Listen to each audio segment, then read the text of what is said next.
Well, okay, why don't we start? Go ahead and get your water.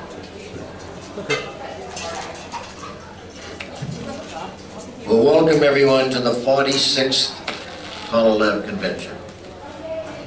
Today's Tuesday, April the 16th, and we're at the beautiful Omni Richmond Hotel in Richmond, Virginia. This session is in the History and Traditions category, and it's called A Visit with the Legends. My name's Johnny Wedge from Massachusetts, and I will be a moderator / interviewer for this session.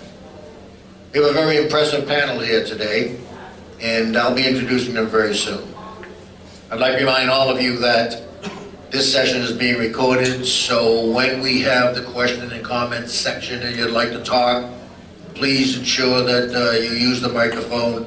Jim Mayo has volunteered to carry the microphone around to anyone that needs to. Just raise your hand, he will give you the microphone. The first thing we expect to hear you say is your name and where you're from, and then you can ask your questions or your comments. Each panelist will be given approximately 15 to 20 minutes to complete their interview, and then we'll welcome comments and questions for each panelist as they go. So we will begin as soon as I can figure out how to work this thing. Hey, come on. Wow. All right, we're going to begin with our first panelist, which is Ed Foote. And I don't want I knew I should have brought my laptop. 1, 2, 1, 2, I'm on. Come on. Okay. From Wexford, Pennsylvania, we have Ed Foote. Now, before we begin, I'd like to mention that Ed was on the Legends panel in the year 2017, and they had 3 people on the panel, but there was a surprise visitor that came that year, and they put him also on the panel, which gave us 4 panelists. And so the things that they had planned for Ed to do, only part of it got done, and they suggested he come back again. So Ed is back again this year to finish up what went on then. In 2017, the interview covered his background. To review, he's been calling for 54 years, full-time for the past 46 years, has called in all 50 states, 6 Canadian provinces, has made 16 calling trips to Europe, calling in 10 countries, and has also called in Australia and New Zealand. For his home, for his home program in Pittsburgh, he is a regular caller for 3 square dance clubs, having been with each of these clubs for over 50 years. When he built his home, he built it for square dancing 50 years ago, and it contains a finished square dance hall that can hold 6 squares. 2 of his 3 clubs meet there. He has been a staff caller for many festivals throughout the US, Canada, Europe, and Asia, and he currently travels. I'll never do this again. and he currently travels about 20,000 miles a year, calling 100 dances in 10 states, coast to coast. Many people think that he is primarily an advanced and challenge caller, but due to his many writings in this category, but actually half of his calling every year since he began has been mainstream and plus. He has been an accredited caller coach for over 30 years and has constructed caller training in schools in 38 states as well as in Canada, European countries, Australia, and New Zealand. He continues to do caller clinics in schools every year. So, today we're going to look at Ed and effect square dancing over the years. Hey Ed, we got a few questions for you. You were chairman of the Challenge Committee of CALLERLAB for over 30 years. Tell us about the beginning of the Challenge program and how you and your committee made it all come together for CALLERLAB and the existing Challenge community. Well, the word challenge actually began in 1967. Before that time it was called hot hash, and all of a sudden the word challenge just appeared in 1967. In 1970, there were no lists at that time for any programs. There were no programs. It was just club level calling and challenge calling. In 1973, I concluded that we needed a list for challenge to try to standardize it. So I contacted callers, and in 1973 discussed with different callers around the country what should be on this list. We had a vote in December of 1973, and January 1st, 1974, we published the first challenge basic list called the Challenge Basic 100 Calls. In the summer of 1974, it was determined that many people wanted to do dancing beyond club level, but they didn't want to learn all these 100 challenge calls, so we came up with another list called Advanced Dancing's Basic Calls, and had a vote, and so by the middle of 74 we had these two lists, excuse me, Advance and Challenge. I concluded the logical thing would be to continue to vote on these lists every 2 years, so in 1976 we had another vote on both the Challenge list and the Advance list. In 1977, CALLERLAB recognized the existence of Advanced and C1 and C2. They had previously recognized Mainstream and Plus in 1976. And in 1977, when they recognized these three programs, they had established the Advance and Challenge Committee and made me chairman of that committee. I immediately realized that these lists should be under the auspices of CALLERLAB, so we had another vote in 1977 on the Advanced and Challenge list, now Challenge 1 and C2 for C2. And that's how the list came into being. The voting on these lists continued every 2 years. That also set the precedent for voting on the Mainstream and Plus lists, I guess, is following what we were doing. In 1983, CALLERLAB decided to break the Advance and Challenge Committee into two committees. One, the Advance Committee, the other, the Challenge Committee. I stayed on as chairman of the Challenge Committee, and someone else was named chairman of the Advance Committee. And the lists have continued on until this day. I started the National Challenge Convention in 1967. I started it so that I'd have a place to dance challenge because I was running around the country calling and had no place to dance. So I thought I'd establish this convention so I'd have at least one place to dance every year. The convention continued in 1984, added the word advanced, and the National Advance and Challenge Convention at its highlight had about 2,000 dancers dancing in 6 halls simultaneously with about 18 to 20 states present in 5 or 6 foreign countries at one time. My goal for the convention never materialized because I was so busy running it, I never got a chance to dance. I'd be lucky to dance 30 minutes or an hour over the space of the 4 days of the convention. So that kind of covers the background of that. Very good, thank you. As we said earlier, you were chairman of the Challenge Committee of CALLERLAB for 30 years. I understand no one else has ever been a committee chairman for as long as you. Who's in second place? Second place would be Jim Wass of Washington, D.C. He was chairman of the Accreditation Committee for 14 years. Billy Harrison has just completed 13 years as head of the Advance Committee, and he's withdrawing from the Advance, from being chairman of that. Thank you, Ed. What other ways have you been active in CALLERLAB over the years, Ed? Other ways I've been active. In 1977, I joined CALLERLAB in order to see ethics established. And I joined CALLERLAB because there were some callers that were not following good ethics. And so that was my big concern. So in 1977, I wrote the procedure for establishing ethics complaints. And it was really a legal procedure. I mean, how it would be handled if it was a court. Well, this is kind of the CALLERLAB informal court. So I wrote up all those procedures, and those procedures were followed over the years when necessary.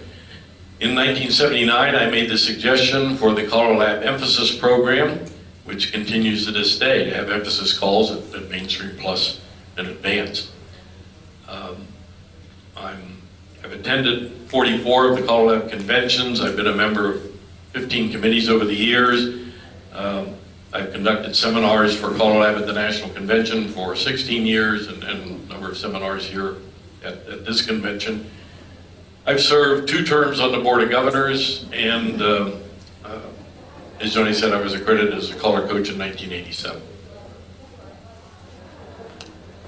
Thank you, Ed. See, now you're currently the CALLERLAB Choreographic Review Coordinator. How'd that come about? That came about, it's a long word, I can't even remember all the words myself. Choreographic Review Coordinator or something. For a long time I was disturbed because material was going out in direction or from different ways from CALLERLAB that was not the best. There was some bad material in there. And I would complain about this, and so after enough complaints, CALLERLAB finally decided to establish a person to check all the material before it went out. I said, great. But then that person missed a bunch of stuff too. And then that person wound up dying. So then CALLERLAB said, well, you're complaining all the time, you want to do it? I said, fine. So that's how I got the job. I've been this choreographic coordinator for 10 years. And all choreography that comes out of CALLERLAB goes through me first. I check it for blatantly bad material that's not allowed to be in print. But basically I offer suggestions to the people that have submitted it, maybe namely committee chairman. This is mainly done for the emphasis calls, on ways to improve the presentation, to sell it, and just kind of being an editor. So I'm really a glorified choreography editor, and I've been that for 10 years, and so I'm a committee of one that does that. Thank you, Ed. You've been a prolific writer of a lot of articles and educational handouts for callers and dancers. Tell us a little more about that.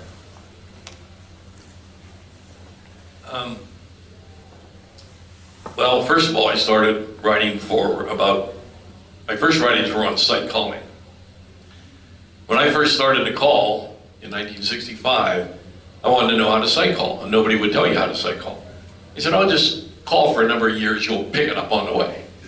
I said, forget that. So I just graduated from college, so I said, well, I'm going to treat this like a college course. I'm just going to sit down and memorize every position that the square can be in. This may take me a week or 2 weeks to do this, but I know how to study. So I'm going to memorize this for 2 weeks, and then I'll have every position memorized, and then I'll be able to sight call. And after 20 minutes, I had discovered facing line sight. I couldn't believe how unbelievably easy this was. And so I wrote down the steps. Now, I don't claim to have invented facing line sight, but I'm the first person to list all the steps for how to do it. And so fine, I'm calling away and just using my steps. And in 1972, I did my first caller clinic and presented this material there. I continued to do caller clinics, and in 1975, I printed this up to hand out. In 1976, a caller from the military in Europe returned to the United States. His name was Cal Golden, and he wrote up a paper called The Golden Keys to Sight Calling. And what it was resolving from parallel ocean waves. I took one look at this and I said, this is way too hard for new callers to understand. It's just too tough. But I thought to myself, two-faced lines isn't difficult. You can see partner relationships very easy for new callers there. So I wrote up the two-faced line sight and published that in 1976. At the time, Jack Lasry, who many of you recognize was a longtime leader in calling and chairman here for a couple of years, he was promoting isolated sight, but he never had it written out. So in 1979, I took his whole isolated sight, wrote it up in a paper. And then, because sight calling requires you to remember primary and secondary couples in more than one square, if you want to be successful, in 1985, I wrote a paper called How to Remember Primary and Secondary Couples in 3 Squares. Those 4 papers, facing line sight, two-faced line sight, isolated sight, and this paper on how to remember couples, these papers were adopted by CALLERLAB. CALLERLAB put their seal on them, and then he handed them out at different CALLERLAB conventions, especially at the national. They would hand these out as official CALLERLAB documents. In terms of other writing, I wrote for Sets and Order magazine, a monthly article for 2 years, 78, 79. In 1987, I started writing a monthly article for American Square Dance magazine, and I continue to do that today. So, that's what, 400 articles, something in that length of time. So I've written for American Square Dance magazine once a month for 33 years. Northeast Dancer magazine, which served New England, they had me write an article every other month for 27 years. So I wrote for them every other month from 1992 until 2018. The magazine folded last year. I've also written diagram books for Plus, Advanced, C1, C2, and C3A, diagramming all the calls from step-by-step positions. As far as I've determined, these are the most complete diagram books that have been written. And I've sold these for a long time. I don't sell many of them nowadays because everybody can get this information on the internet, but for a long time these books were being sold in square dance stores and all around the world. At first I wrote them with a tech writer from California who was learning Advance and Challenge, and he wanted he said there's no good books out on this, so he wrote the books and I edited them, and he called his name was Milt Strong. And we put out these books together. Then he got tired of doing this, and in 1988 I started with a lady named Ruth Grazer from California, and she wrote 5 books ultimately, and she wrote them on the computer, and I wasn't any good on the computer, so I did the proofreading, the editing, and we sold these books for a long time. Thank you, Ed. We're really running into time here. I'm going to open the session now from the floor that might like to ask you some questions or see if they have any comments, and then we'll go on from there. Jim, you want to come up? I don't know. First of all, anyone have any questions or comments they'd like to ask of Ed? Okay, we're going to move on then. We're going to go to our next panelist, which is from... It's not working the way it's supposed to work. Hang on a minute, I got to change the battery in this. Okay. Thank you, Roy. Okay, from North Brunswick, New Jersey, is Betsy Gotta. And here are just a few facts about Betsy. Betsy's been calling since 1962. Betsy attended her first National Square Dance Convention in 1961. She called at her first National Square Dance Convention in 1963 and hasn't missed one since. She joined CALLERLAB in 1976 and has been to every CALLERLAB convention since then. And I did my arithmetic and added it up, and that says this year is 44 years. And the whole total is 46, so you should have joined 2 years earlier. I wasn't invited yet. Okay, too young, huh? She served on the board of CALLERLAB for 8 terms. She served on the executive committee. She was vice chairman of the board of governors of CALLERLAB. She is a CALLERLAB accredited caller coach. She is currently the chairman of the caller training committee. Other members, she's a charter member of the Callers Council of New Jersey, which is the CCNJ. She's the current education chairman of the CCNJ. She is CALLERLAB's delegate to the arts. She has served as the arts chairman and the arts vice chairman. And with husband Roy, she served on RoundTheLab Board of Governors and as part of the chair couples of RoundTheLab. And so we're going to go on now and ask a few questions of Betsy. I thought I understood this thing great. What is going on with this? Come on.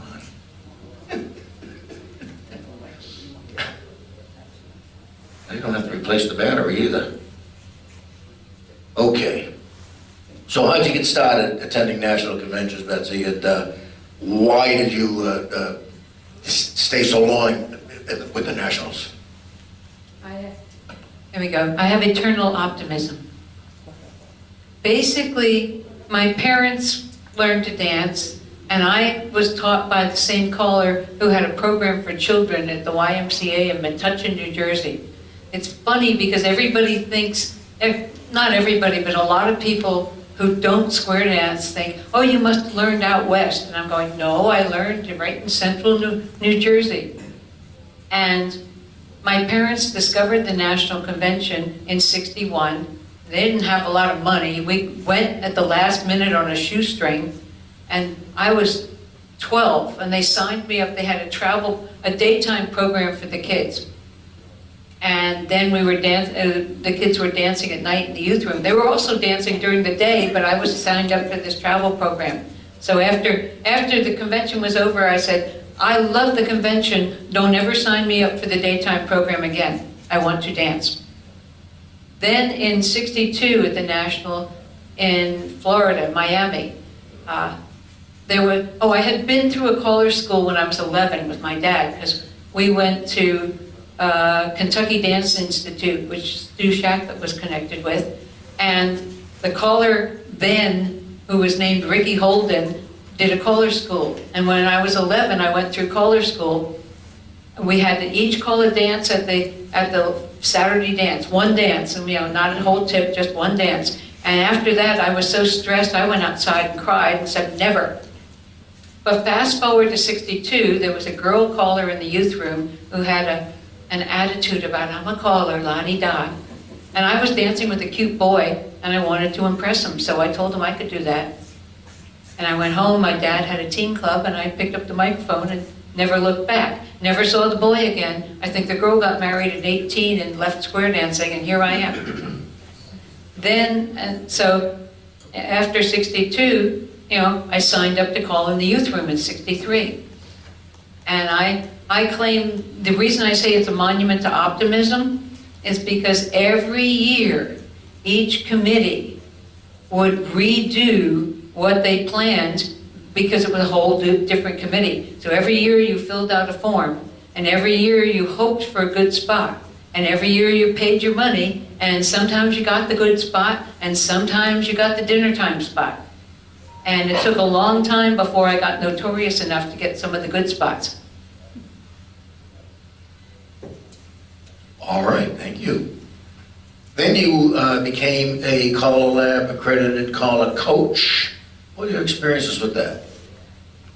Well, early on, there was a lot of the full-time callers and the caller coaches were all men, and I figured I had a different perspective. There had been one other woman caller coach prior to me, and that would be Gloria Rios Roth. And so I was the first U.S. woman to become accredited as a caller coach. And I just wanted to be, I wanted to be teaching people, and I wanted the accreditation to prove, sometimes back in the 70s or so, women callers had to prove themselves more than men. And I needed that, I felt I needed that certification in order to have credibility with people who didn't know me. So I went through that, and one of the interesting things was that you do a written test, and then there were some essay questions to write, which gave the people who were going to do your oral accreditation a sense of where you were, and then you would do your oral accreditation, which is still the same process today.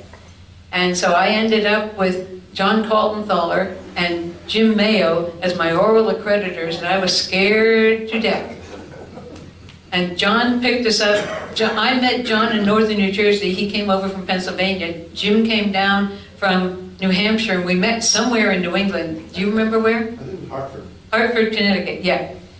But once John, and there was another caller who was going for his accreditation then, and they played us off against each other. They did 2 for 1. But as soon as John picked up Randy Page, who was the other person being accredited, as soon as he got us in the car, we're going up 95 at 70 miles an hour, and he started asking questions. And there was no place to hide.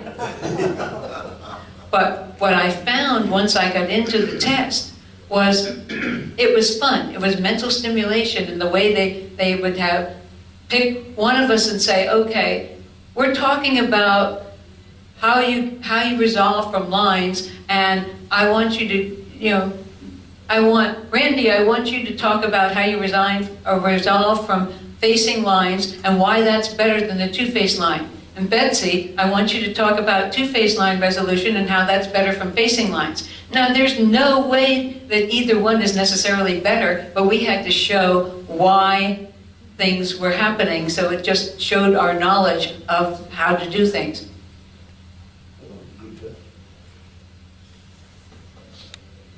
I'm glad I never had to take that test. So, it must have been, there gotta be some special experiences working with newer callers. What's it like working with young, newer callers? Oh, I find it very exciting. People come in and sometimes they're not really sure of anything and they're very confused, and you all of a sudden say the right words and there's this beam and they go, oh, that made sense. And then you go, and like last night they had the new callers dance, and I was sitting listening because unfortunately I can't dance a lot right now. I'm going to get a new hip. But I'm sitting listening and I'm watching people do really well, the ones who came through our school just before the convention. And it was wonderful to see. And then if you can, a festival, a state festival or the national convention, if you have time, you go around and you see the people that you've taught and you see how well they're doing when they call their spots. And it just makes you feel proud how well the people you've helped are doing. Yeah, that's great. Okay, and then you went on, but you told us earlier you started calling you quite young. And I just wonder, what were the advantages or the disadvantages of being a young female caller?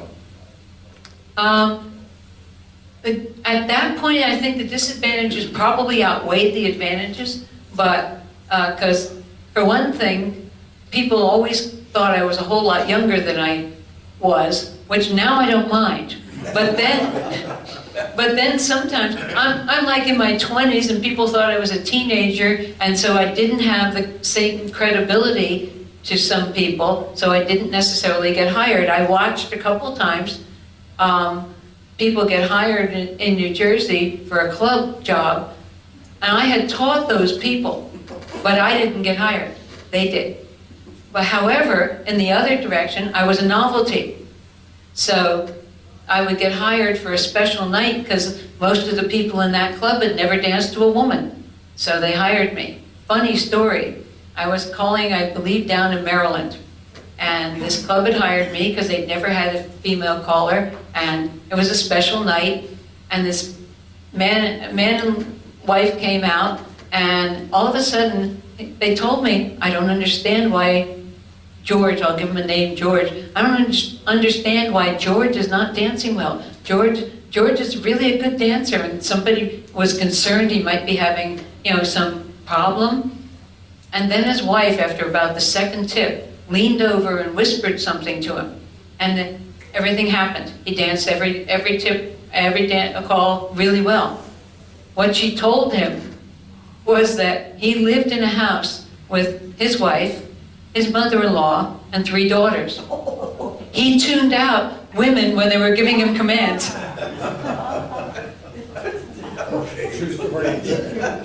woman was talking, he wasn't listening. I'm going to interject one little thing here. You and I both received our 25-year pin at the same day. And you mentioned about looking young. And you were standing right next to me, I looked at you and I said, I can't believe you've been calling for 25 years. And I think you took it as an insult. You said, I've been calling as long as you.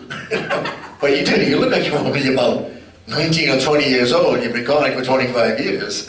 Thank you. But I remember that very well.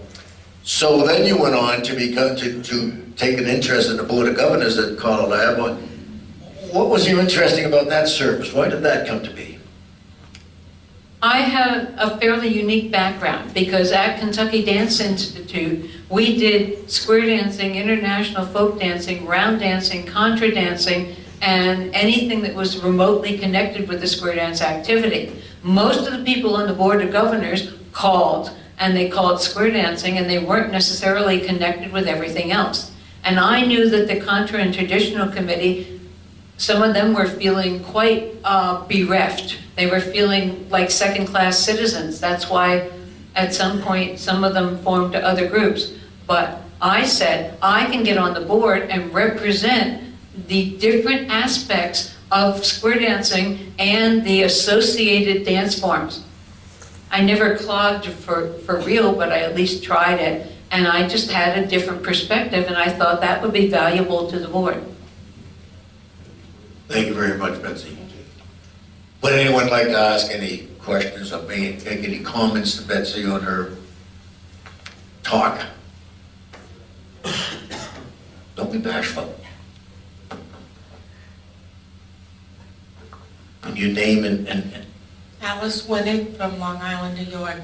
At what point did you start doing things outside of your own region, like national calling and international?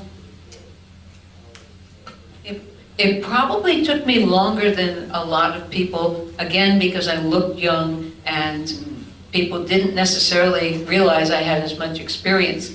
I started calling in New Jersey, and I started getting heard, like in Pennsylvania and New York State, and then Delaware and Maryland. So I still feel like I'm more of a regional caller than a national or international caller, although I'm recognized much more by my fellow callers, my peers, than I am by a lot of the dancers. I'm not anybody's, I'm not on anybody's recording label as a staff person, and I'm not one of the people who always call it festivals. I can do those things, but I don't necessarily get hired. But basically, I would say it was probably after I was married that I started spreading out. So that would be 74, 75. I started going to different things. Yeah, Roy Gotta, I'm kind of related to her. But, once she got married, then she had a really good manager.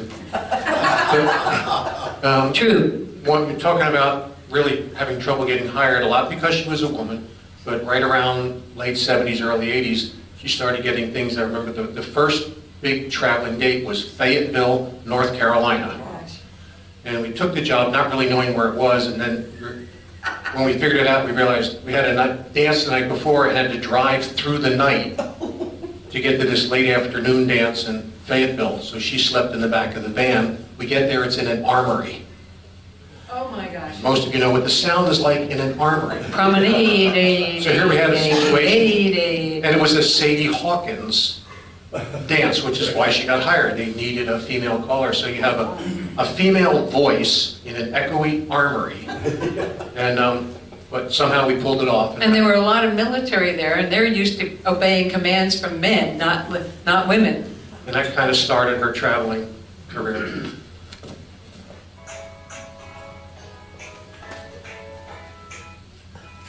pretty music. Okay.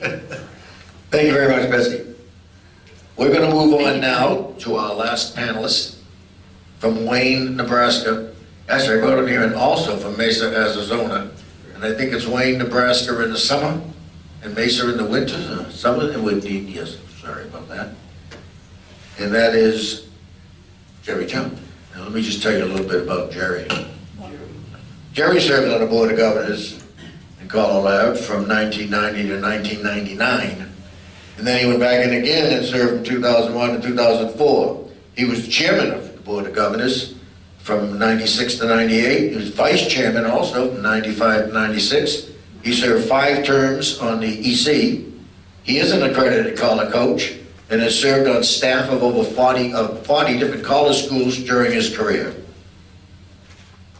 When he and I first started to converse about him being a legend here, he argued with me, no, I'm not a legend, I'm a legend. And it reminded me that when I had the privilege of being a moderator, when Cal Golden suddenly appeared, and almost the same problem that Ed was talking about. It was supposed to be only 3 people, and we ended up with 4. And Cal, when we first introduced him, he said, well, I'll tell you, I looked up in a dictionary what a legend is. He said, you know what a legend is, Johnny? I said, no, what? A has-been. So see, you make it, because you're not a has-been. You're still calling, so you don't have to worry about it. Jerry Junck. Jerry, you started calling, you told me a lot of some of the things you've done. How did you get started calling square dance? By accident.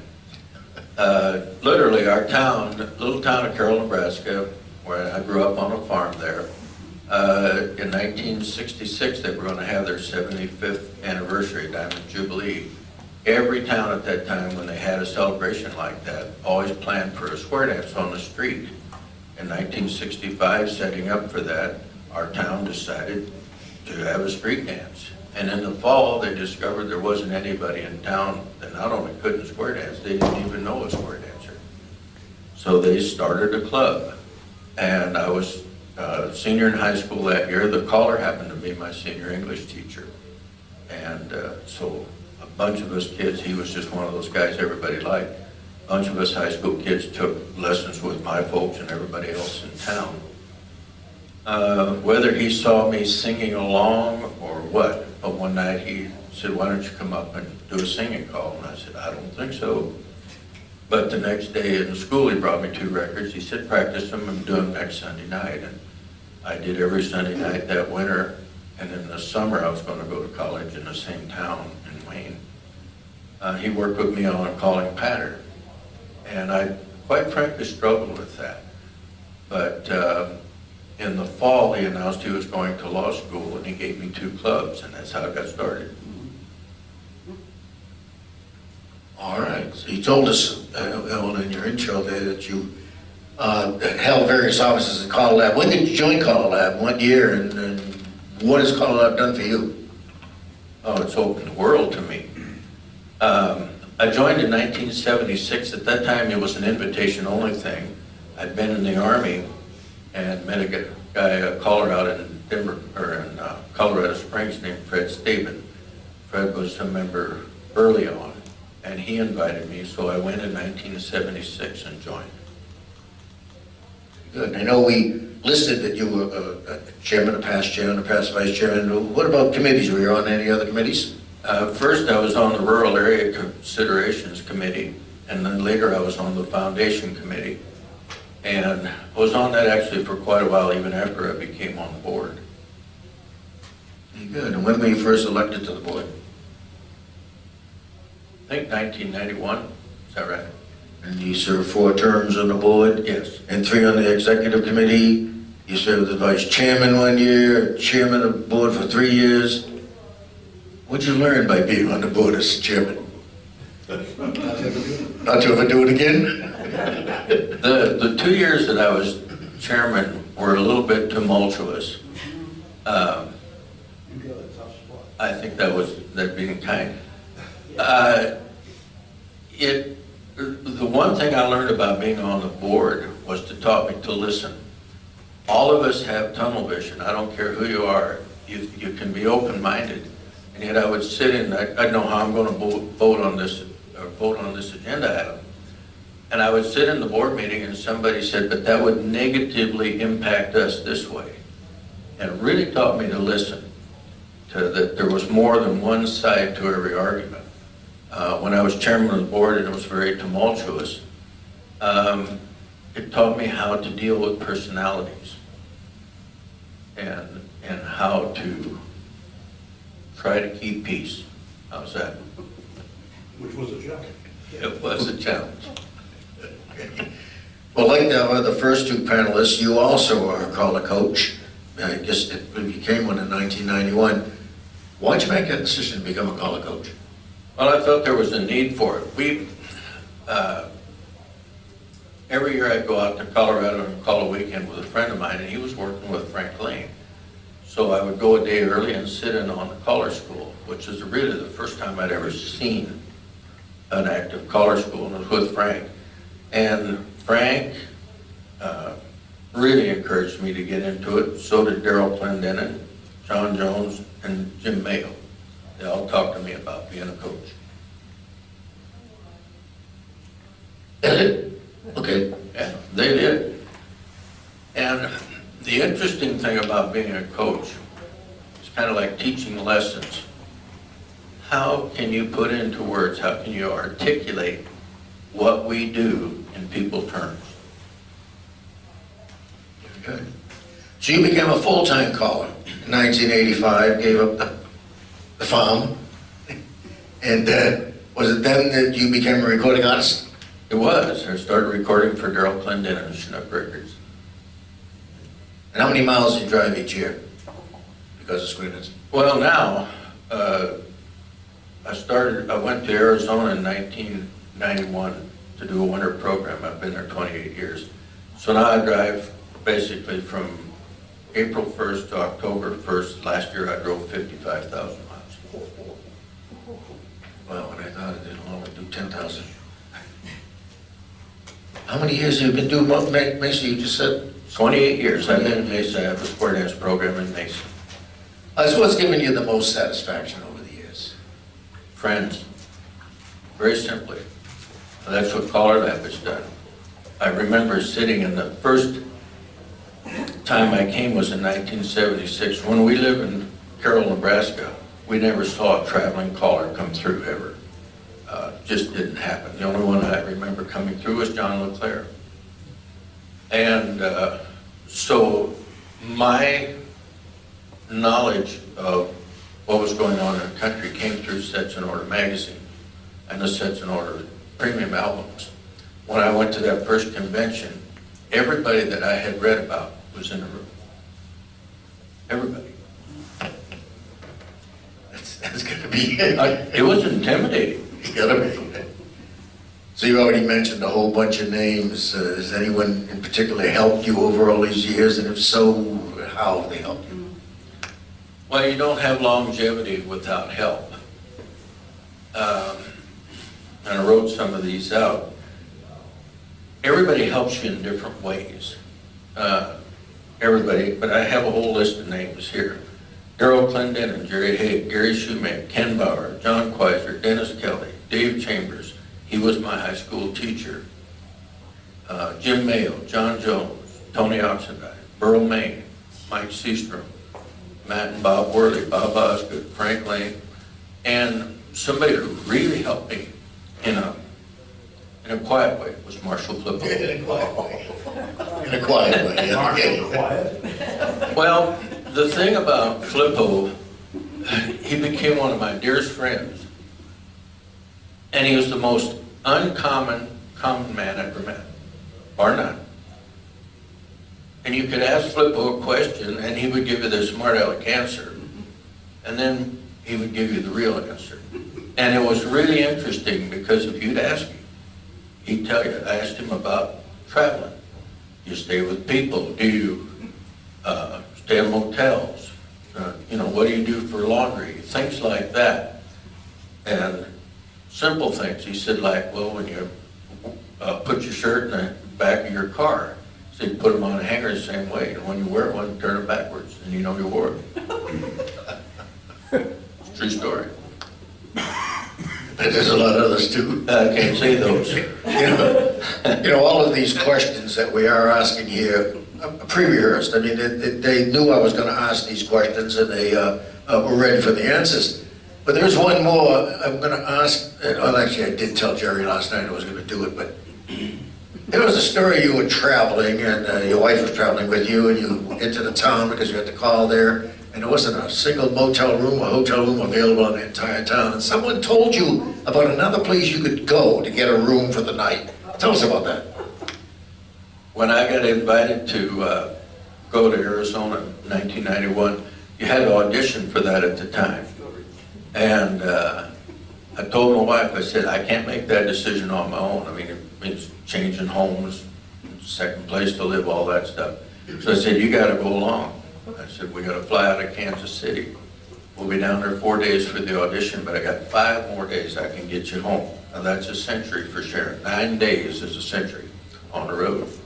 So our last night out was in Redwood Falls, Minnesota. There are 2 little old mom and pop motels. They're not great. There were 2 little motels. And I drive into town, there's a brand new Super 8. I think I've died and gone to heaven. So I walked in and asked for a room. The lady said, we have no rooms. And I said, in Redwood Falls. And she said, yeah, they built a casino across the river. We're busing people in from Chicago. They got a special weekend. There are no rooms for 150 miles. And I said, well, I've got a wife in the car, been in the car 9 days. I said, if I don't have a room tonight, you're looking at a dead man. I got a room. So she said, well, what are you here for? And I told her. She said, do you drink? I said, nope. She said, do you smoke? I said, nope. She said, just a minute. She dialed the phone and handed it to me, and it's the Redwood Falls Hospital. And I said, excuse me? And she said, well, we hear you need a room. I said, but I don't need a hospital room. She said, no, you don't understand. She said, we have a room shortage in town, and we have family rooms in the hospital. If you don't drink or smoke, she said, we're renting the rooms. I said, you kidding me? She says, no. So I said, I'd take one. Now I got the problem. I go out to the car, and I get in, and I went to put the key in the ignition, and she said, are we upstairs or down? I said, well, now Sharon. She said, don't well now Sharon me. So I had to tell her what we were going to do, and she said, I'm not staying in the hospital. I said, well, you can do that or drive 350 miles home. You got a choice.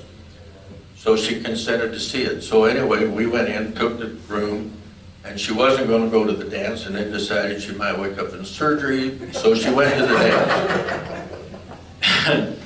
And we came back about 11 o'clock that night, and that lady gave us a full tour of the hospital. They had 3 new babies, and they went to intensive care, and she said, if you got a problem, we can get right to you tonight. We got nobody in here.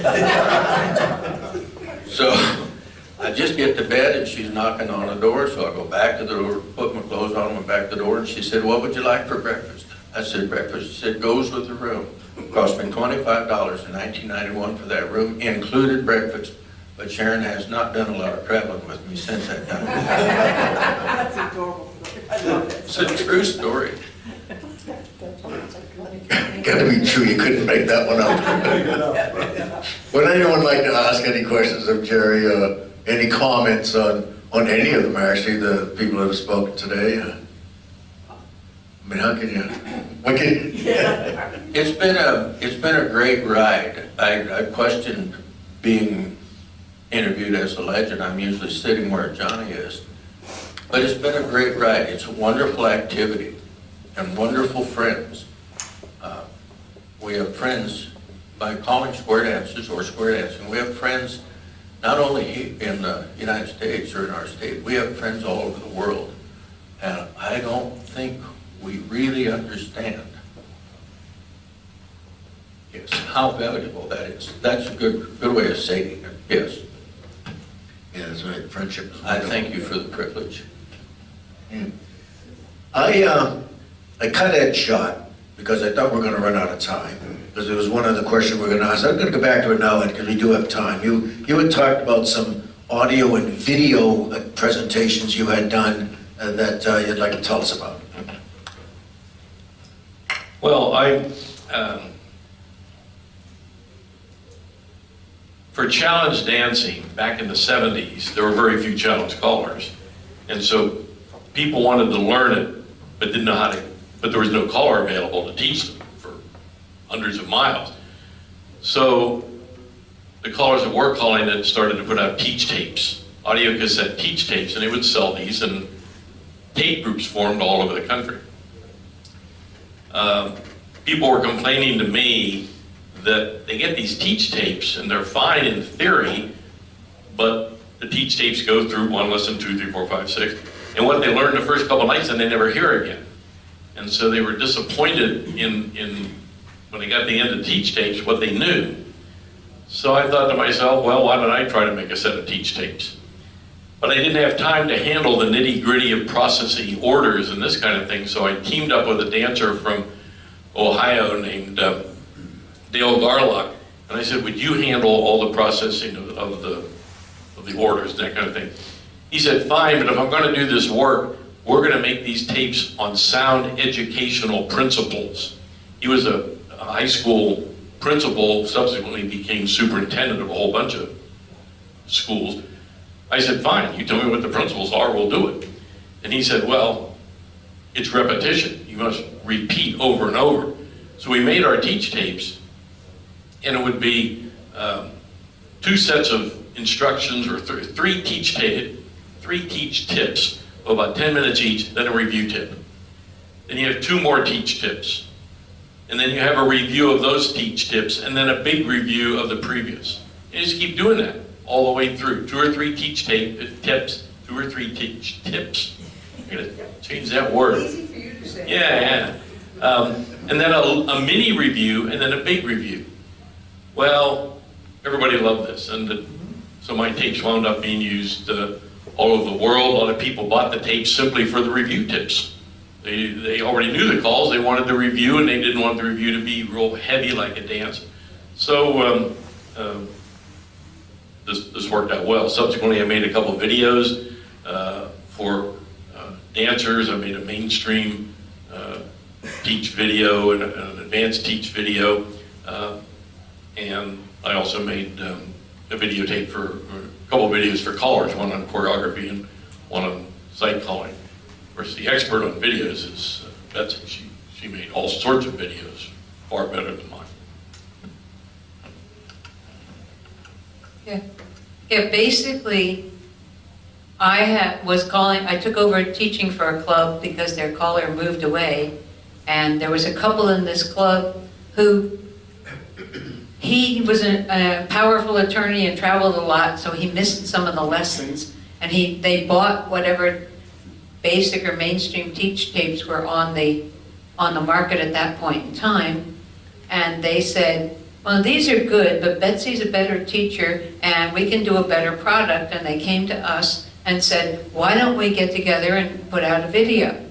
So my first thought was the most important part that people don't get to practice on, or the calls that people get at the end of the programs, from Ferris wheel through recycle, are the ones that are used a lot and people don't get to practice them. So they fail, and then they drop out of square dancing. So the first tape we made was mainstream. And we hired a small TV studio that did work for they did the video work for AT&T, and we had professional cameramen and a director and a makeup artist and everything like that. Roy kind of insisted we weren't going to make home videos. We were going to do proper things, and we had a camera slung from the ceiling and a rented floor so that everybody stayed on the floor. And our premise was, if the call took 2 people to do, when we introduced the call, there were 2 people on the floor or on camera, and only 2 people, so it wasn't confusing as to who was doing what. And then we brought out a square, and I wrote what I called drills, and it used the call we just taught and anything we had taught prior to that as intensively as possible from every angle that I could think of that would be danceable. And so we go into the studio, and what was it, Roy? $20,000 total for the day? Yeah. And this was 1989 or so. And each couple was putting up part of the money. And of course, the first thing the director says, you can't make a 1-hour video in 1 day shooting. And we looked at him and said, we have to, we don't have any more money. And Marilyn, the lady in the partner couple, had a schedule. We had about 7 couples, 6 or 7 couples, and she rotated who was dancing in the drills and who was the couple or couples on camera for the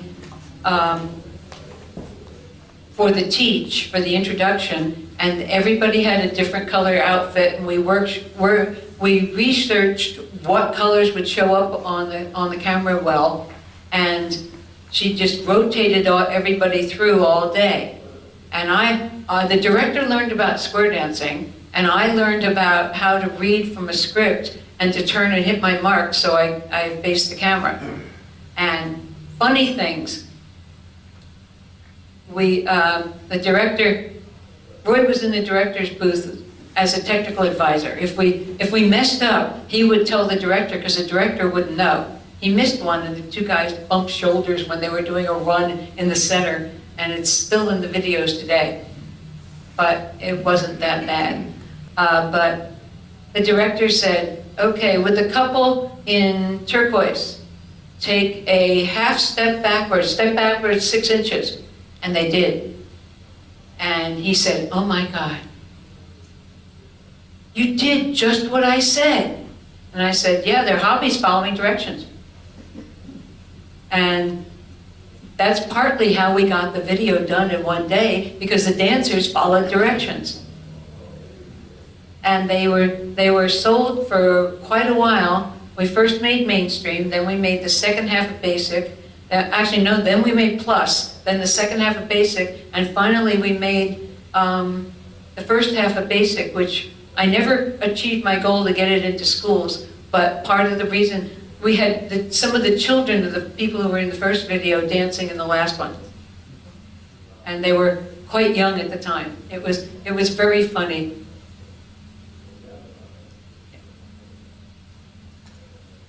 Okay, thank you, Betsy. It's 11:33, we can go to 11:45. Does anyone have any other more comments they'd like to ask or talk about? Or we can break a little early and you could rest before you go to lunch. Lunch is supposed to be at 11:45. So if you don't mind, oh, sorry. I have one more comment, because I know my impression the first time I went to CALLERLAB. It was still invited. I was lucky, my dad was invited by a man named Dave Taylor, who was one of the originals, and of course my dad invited me. So I was late 20s, and just like Jerry said, I'm seeing all the legends, all the people that I've listened to, all the people that I've read about. And what was really awesome to me was the custom was, and it still is, that when you wanted to speak in a meeting, everybody had the right to speak, and you had to say your name and where you were from, no matter whether you were Jim Mayo or Jerry Junck or Marshall Flippo, everybody was treated equally. And that was so enlightening to me. I just felt high as a kite when I came home. Thank you. When you saying that just reminded me that my very first CALLERLAB, and Jim knows what I'm talking, the very first session I went to, we sat down, I was sitting next to my good friend Eddie Mayo, and this caller got up and he started to talk, and somebody said, excuse us, your name please, and where you're from? And he said, my name is Marshall Flippo, and I'm from, and people laugh a little bit. Now, Marshall Flippo was my original teacher back in the military down in San Antonio 15 years before this CALLERLAB. And I looked at Eddie and I said, wow, that's not what I remember Marshall Flippo looking like. And he said, that's Jack Lazary, he's just being a jerk. So when the session was over, Eddie went up to Jack Lazary and said, you really think of something? He said, but here's the guy that doesn't know Jack Lazary, but he knows Marshall Flippo. He don't know who the hell you are. And Jack Lazary apologized. I'm so sorry, you're absolutely right. I never should have done that. It was a really enjoyable afternoon, but quite a surprise for me. Well, okay. Oh, anybody else? You guys want to say anything else? I think everybody here knew Marshall Flippo. There are 10 million stories about Marshall Flippo. I know most of them. At one of the early CALLERLAB conventions, he and the Chaparral guys were doing something at a seminar. I don't remember what it was, but Shoemake and Bauer and Haig and Flip were up there, and they asked for questions. And a lady in the back of the hall covered her badge, started walking down the aisle, and she said, yes, I'd like to know how Marshall Flippo knows everybody's name. Always knows everybody's name. And she just kept walking toward the front. And I saw all the guys looking at each other, Haig went like this, and she got right up there and she said, Flippo, how do you know everybody's name? He said, Ramadi in room 232. True story. Take that off the tape. All right. Shall we adjourn? Thank you all for coming. We enjoyed seeing you. Thank you, panelists.